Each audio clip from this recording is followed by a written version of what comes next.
33 కోట్ల మంది దేవతల శక్తి ఉన్నది కలబంద మొక్క. సహజంగా అందరూ కలబంద మొక్క ఇంట్లో పెంచుతారు, లేదా గుమ్మం ముందు వేలాడదీస్తూ ఉంటారు.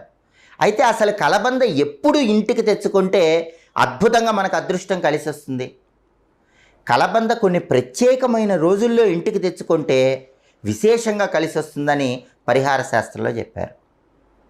ఆ రోజులు ఏంటంటే, పౌర్ణమి రోజు కలబంద ఇంటికి తెచ్చుకుంటే చాలా మంచిది, లేదా అమావాస్య తర్వాత వచ్చే పాడ్యమి రోజు ఇంటికి తెచ్చుకుంటే చాలా మంచిది. మీ జన్మ నక్షత్రం కానీ మీ నామ నక్షత్రం కానీ ఉన్న రోజు ఇంటికి తెచ్చుకుంటే మంచిది, లేదా మీరు పుట్టిన తేదీ, మీరు పుట్టిన వారం ఉన్న రోజు ఇంటికి తెచ్చుకుంటే చాలా మంచిది. ఈ రోజుల్లో ఎప్పుడైనా కలబంద ఇంటికి తెచ్చుకోవాలి. కలబంద తెచ్చుకోగానే ఏం చేయాలో తెలుసా? ముందు కలబందని శుభ్రంగా నీళ్లతో కడగాలి. కలబంద వేళ్ళు మొత్తం కూడా నీళ్లతో శుభ్రం చేయాలి.